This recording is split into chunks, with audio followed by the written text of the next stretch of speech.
তেতিয়ালে মাজে মাজে চিন্তা কৰে যে মুখ্যমন্ত্ৰীয়েতো আত্মসহায়ক গোটত 10,000 টকা দিম বুলি কৈছিল, এতিয়ালৈকে টকাটো অহা নাই। সেইটো চিন্তা কৰে নে নকৰে? সেইটো মাজে মাজে চিন্তা আহি থাকে, হয় নে নহয়? এতিয়া আপোনালোকে মনত কৰক যে মই যি কৈছো আজিলৈকে কেতিয়াবা কোনবা কথা এনে কৈছো নেকি? যি কৈছো হৈছে নে নাই? এতিয়া আমাৰ নমস্কাৰ প্ৰিয় দৰ্শক, আজি মহিলাসকলৰ বাবে মই লৈ আহিছোঁ কেইবাটাও ভাল খবৰ। অসমৰ মাননীয় মুখ্যমন্ত্ৰী হিমন্ত বিশ্ব শৰ্মাই আজি কিছু সময় আগতে কেইবাটাও বৃহৎ আঁচনি ঘোষণা কৰিছে যে বিশেষকৈ মহিলা উদ্যমিতা আঁচনি, মানে যিসকল আত্মসহায়ক গোটৰ মহিলাসকলে 10,000 টকা কেতিয়া পাব আজি ঘোষণা কৰিছে মাননীয় মুখ্যমন্ত্ৰীগৰাকীয়ে। আপোনালোকে ভিডিঅ'টো স্কিপ নকৰাকৈ শেষলৈ চাই থাকক। কেতিয়া আপোনালোকে আত্মসহায়ক গোটৰ 10,000 টকাটো পাব, সকলো ভিডিঅ'টো চালে সকলো গম পাব। আৰু ৰেচন কাৰ্ডৰ জৰিয়তে কেইবাটাও ভাল খবৰ ইতিমধ্যে অসমৰ মাননীয় মুখ্যমন্ত্ৰী মহোদয়ে ঘোষণা কৰিছে। আপোনালোকে ভিডিঅ'টো শেষলৈ চাই থাকক। আমি অৰুণোদয় আঁচনিৰ নতুন হিতাধিকাৰী নিৰ্বাচন কৰি আছো, অৰ্থাৎ প্ৰত্যেক গাঁও সভা পাতিছো, পুলিং বুথত আমি অৰুণোদয় বাবে হিতাধিকাৰীৰ আমি নিৰ্বাচন কৰিছো। আৰু এইবাৰৰ নতুন নিয়ম মতে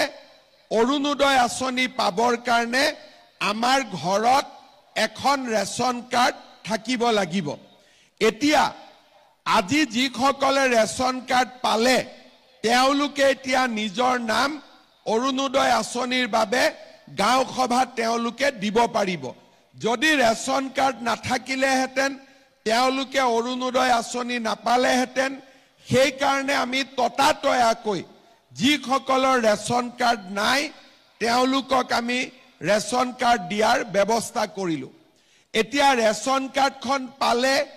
অৰুণোদয় পোৱাৰ ৰাস্তা মুকলি হয়। লগতে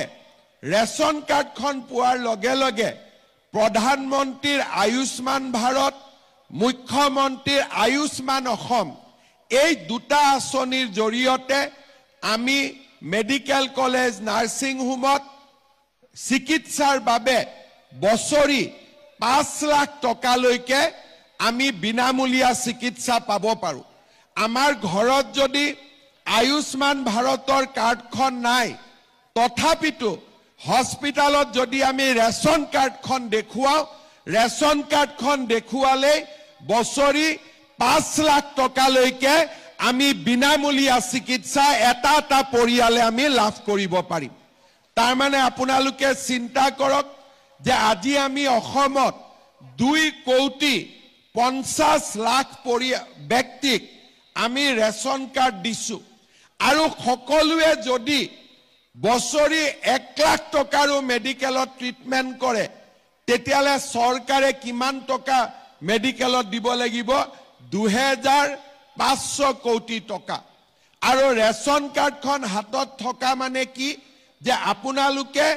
বেমাৰ আজাৰ হলে 5 লাখ টকালৈকে চিন্তা কৰিব নালাগে। আগতে ৰেচন কাৰ্ডত অকল আমি চাউল পাইছিলো, কিন্তু এতিয়া আমি ৰেচন কাৰ্ডত অৰুণোদয় পালো। আৰু আমি ৰেচন কাৰ্ডখন দেখুৱালেই আমি মেডিকেলত 5 লাখ টকালৈকে বিনামূলীয়া আমাৰ পৰিয়ালটোৱে বছৰি চিকিৎসা পাব পাৰিব। ইয়াৰ পিছত ৰেচন কাৰ্ডখনৰ লাভ কি? আমি সকলো কথাতে গাঁওবুঢ়াৰ চাৰ্টিফিকেট ল'ব লাগে, মৌজাদাৰৰ চাৰ্টিফিকেট ল'ব লাগে। কিন্তু ৰেচন কাৰ্ডখন হাতত থকা মানে এইটো প্ৰমাণ হয় যে মোৰ বাৰ্ষিক উপাৰ্জন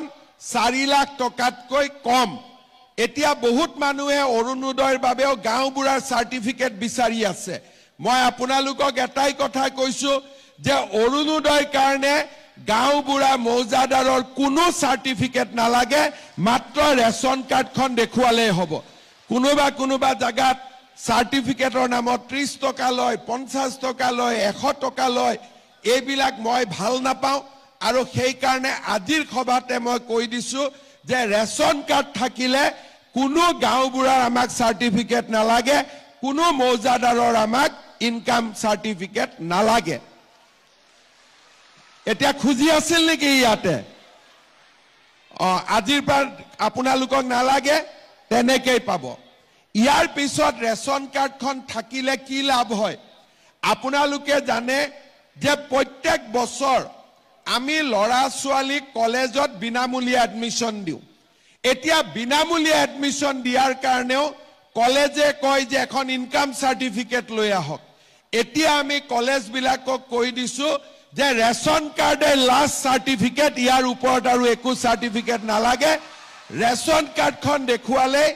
আপোনালোকে কলেজত বিনামূলীয়াকৈ এডমিশন দিব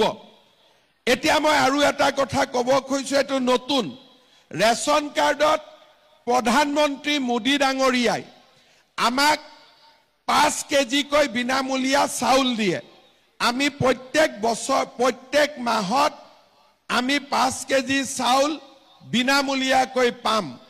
এইবাৰ আমি যদি সকলো ঠিকে থাকে মই চেষ্টা কৰিছো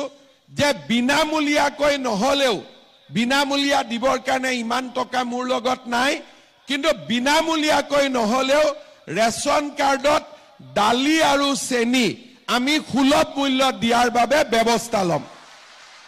ভাল হ'ব নে বেয়া হ'ব নেকি ইমান কমকৈ কৈ আছে ভাল হ'ব নে বেয়া হ'ব বজাৰতকৈ যদি দালি অন্তত 25 টকাও কমত দিব পাৰো চেনি যদি বজাৰতকৈ 20 টকাতকৈ হলো দাম কমত দিব পাৰো ভাল হ'ব নে বেয়া হ'ব এইফালে বেয়া হ'ব নেকি কোৱা নাই ভাল হ'ব নে বেয়া হ'ব ঠিক আছে এতিয়া মই চিন্তা কৰি আছো যে ৰেচন কাৰ্ডৰ লগত কিমান লাভ হল এটা কৈ চিন্তা কৰক প্ৰথম ৰেচন কাৰ্ড পালো তাৰ মানে 5 কেজি চাউল বিনামূলীয়া পালো ৰেচন কাৰ্ড পালো অৰুণোদয় পোৱাৰ বাবে যোগ্য হলো তৃতীয়তে ৰেচন কাৰ্ড পালো বেমাৰ আজাৰ হলে 5 লাখ টকা লৈকে ট্ৰিটমেন্ট হল ৰেচন কাৰ্ড পালো কোনো কামতে আৰু গাঁওবুঢ়া মৌজাদাৰৰ ইনকাম সাৰ্টিফিকেট নালাগে আৰু লাষ্টত চেষ্টা কৰি আছো যে ৰেচন কাৰ্ডখনৰ জৰিয়তে দালি আৰু চেনিও যাতে কম দামত আমি কিনিব পাৰো গতিকে এখন ৰেচন কাৰ্ডৰ জৰিয়তে আমি কিমানখিনি উপকৃত হ'ব পাৰো আপোনালোকক তাৰ মই এটা উদাহৰণ দিলো শ্ৰদ্ধা ৰাইজ এতিয়া মই আৰু দুটামান কথা ক'ব খুজো আপোনালোকে জানে যে অৰুণোদয় আঁচনি আমি 2019 চনত আৰম্ভ কৰিছিলো প্ৰথম 830 টকা দিছিলো আৰু 20 লাখ পৰিয়ালক আমি দিছিলো তাৰ পিছত সৰকাৰ আহিলে প্ৰথমতে 1000 আৰু কোভিডৰ কাৰণে 250 টকা যোগ কৰি আমি 1250 টকা দিলো কোভিড শেষ হৈ গল কিন্তু কোভিডৰ টকাটো এতিয়াও আমি কাটা নাই যেনেকে আছিল তেনেকে থাকিলে তাৰ পিছত আমি কি কৰিলো 20 লাখৰ পৰা 27 লাখ পৰিয়ালক আমি অৰুণোদয় দিলো এইবাৰ এই যেটো অৰুণোদয় পখেক চলি আছে এই পখেকত আমি অৰুণোদয় পোৱা মানুহৰ সংখ্যা 27 লাখৰ পৰা পুনে 40 লাখলৈকে আমি বৃদ্ধি কৰিম অৰ্থাৎ যদি ঢকুৱাখানা সমষ্টিত আগতে 22,000 পৰিয়ালে অৰুণোদয় পাইছিল এতিয়া 29,000 30,000 পৰিয়ালে অৰুণোদয় পাব যদি আমাৰ লখিমপুৰত 22,000 পৰিয়ালে অৰুণোদয় পাইছিল এইবাৰ 29-30,000 পৰিয়ালে অৰুণোদয় পাব নাৰায়ণপুৰত বা বিপুৰিয়াত আগতে যদি বা ৰঙানো লাগিলে ডাঙৰ হলে গছডাল আপোনালোকে মোৰ ঘৰত কাটি নিদিয়ে গছডাল আপোনালোকৰ ঘৰতে থাকিব না কাটি পেলাই মুক দিব মুক্ত নিদিয়ে গতিকে এই গছডাল যদি সেগুন গছ ৰৈছে ডাঙৰ হলে তাৰ যি উপাৰ্জন হ'ব সেইটো আপোনালোকে পাব আৰু আপোনালোকক গছডাল ৰুবৰ কাৰণে মই উৎসাহ দিয়াৰ কাৰণে মুক উল্টাই আপোনালোকে পিঠা তিঠা খোৱাবহে লাগে হয়নে নহয় এতিয়া মেইন কথাটো হল যে আমি টকাটো কেতিয়া পাম এই কেইদিন আমি ধুনিয়া কৰি ভেৰিফিকেশন বিলাক কৰি আছো 28 তাৰিখৰ ভিতৰত